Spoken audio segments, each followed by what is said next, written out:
History याद रखती है उनको जो ब्राव होते हैं, उनके नाम सदियों तक गूंजते रहते हैं। लेकिन हिस्ट्री ये भी याद रखती है उनको जो लॉयल होते हैं, जो अपने साथियों का साथ कभी नहीं छोड़ते, चाहे कुछ भी हो जाए। महाराणा प्रताप का वीर घोड़ा चेतक इसी अटूट लॉयल्टी को दर्शाता है। उसकी कहानी सिर्फ एक हॉर्स की नहीं है, ये करेज की कहानी है जो समय के साथ गूंजती रहती है। ये एक ऐसे बॉन्ड की कहानी है जो बैटलफील्ड से भी परे थी। चेतक महाराणा प्रताप के लिए सिर्फ एक हॉर्स से कहीं बढ़कर था। वो उनका दोस्त था, एक राजदार, खतरे के समय एक रक्षक। ये बॉन्ड हल्दीघाटी के तपते मैदान में परखी गई, जहां मेवाड़ की किस्मत तय हो रही थी। साल था 1576। हवा में एंटिसिपेशन और डर भरा हुआ था। मुगल बादशाह अकबर की फौज, जिसकी अगुवाई कर रहे थे मान सिंह द फर्स्ट, का सामना हुआ महाराणा प्रताप की सेना से। हल्दीघाटी की लड़ाई अपने अस्तित्व की रक्षा के लिए एक भयानक संघर्ष थी। बढ़ते हुए मुगल साम्राज्य के खिलाफ आजादी की लड़ाई अपने वफादार चेतक पर सवार महाराणा प्रताप अपने लोगों के लिए उम्मीद की किरण थे।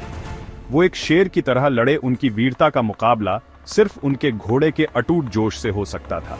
जंग तेज हो गई, तलवारें टकराईं, आसमान से तीरों की बारिश हो रही थी। इस अराजकता के बीच महाराणा प्रताप ने खुद को घिरा हुआ पाया। दुश्मन आगे बढ़ा, मेवाड़ के राजा को पकड़ने के लिए उत्सुक। बच निकलना नामुमकिन लग रहा था। एक गहरी 25 फुट चौड़ी नदी पुलिया ने उनके पीछे हटने का रास्ता काट दिया।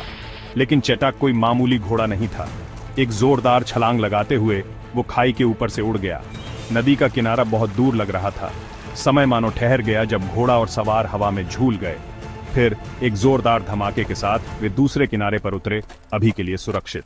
चेतक ने अपने मालिक को बचा लिया था, लेकिन यह जीत एक भयानक कीमत पर मिली थी। उस वीरता भरी छलांग के दौरान दुश्मन के एक हाथी के दांत ने उसे अपना शिकार बना लिया था, जिससे चेतक गंभीर रूप से घायल हो गया था। घाव से खून रिस रहा था, जिससे उसका सफेद कोट लाल हो गया था। फिर भी चेतक आगे बढ़ता रहा। वो महाराणा प्रताप को सुरक्षित जगह पर ले गया। उसकी सांसें तेज हो रही थीं, हर कदम पीड़ा दे रहा था, लेकिन उसका हौसला कभी कम नहीं हुआ। उसका एक आखिरी फर्ज था, अपने राजा को बचाना। हम अक्सर जानवरों को नीचे समझते हैं। हम उन्हें बोझ ढोने वाले या साथी के रूप में देखते हैं। लेकिन आप जानते हैं, चेतक की कहानी हमें सोचने पर मजबूर कर देती है।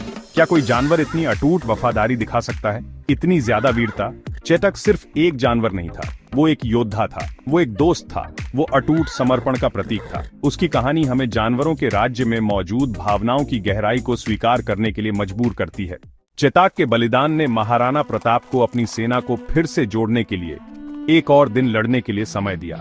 लेकिन वो बहादुर घोड़ा वो लड़ाइयां नहीं देख पाया। वो गिर पड़ा, उसका खून जमीन पर बिखर गया। उसकी आंखें, जो अटूट वफादारी से भरी हुई थीं, मरने से पहले आखिरी बार उसके मालिक से मिली। महाराणा प्रताप ने दुखी होकर अपने प्यारे चेतक के लिए हल्दीघाटी गांव में एक स्मारक बनवाया। यह छतरी आज भी मौजूद है, जो मृत्यु से परे एक बंधन का प्रमाण है। जरा सोचिए, अगर चेतक आज के जमाने में होता तो क्या होता? उसकी कहानी लाखों बार शेयर की जाती। वो लॉयल्टी का चेहरा होता, उसकी तस्वीर हर चीज पर होती। चेतक द अनब्रेकेबल बॉन्ड एक ब्लॉकबस्टर मूवी होती।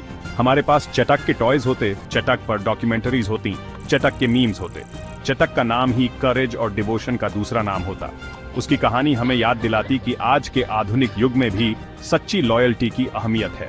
चेतक की कहानी हमें यह याद दिलाती है कि करेज और लॉयल्टी सिर्फ इंसानों के गुण नहीं है, ये ऐसे गुण हैं जो हमें कहीं भी मिल सकते हैं। चेतक का बलिदान हमें यह सोचने पर मजबूर करता है कि हमारे जीवन में चेतक कौन है, हमारे लिए कौन खड़ा है, चाहे कुछ भी हो जाए। हमें बदले में किसकी वफादारी निभानी चाहिए? ये सवाल चेतक की विरासत है, जो हमें उसके जैसे बनने की प्रेरणा देते हैं। चेतक की कहानी सिर्फ एक पुरानी कहानी नहीं है, यह हमें कुछ करने के लिए प्रेरित करती है। यह हमें बहादुर बनने, वफादार बनने और अपने सिद्धांतों पर अडिग रहने के लिए कहती है। चेतक के बलिदान से हमें प्रेरणा लेनी चाहिए कि हम बेहतर दोस्त बने, बेहतर साथी बने, बेहतर इंसान बने। उसकी कहानी को अपने दिल में एक ऐसी आग जलाने दीजिए जो करेज, लॉयल्टी और अटूट भावना से भरी हो। जाओ और अपनी हल्दीघाटी खुद ढूंढो, अपना वो पल खुद बनाओ जहां तुम अनजान में छलांग लगाओ। किसी के जीवन में चेतक बनो और दूसरों को भी ऐसा ही करने के लिए प्रेरित करो।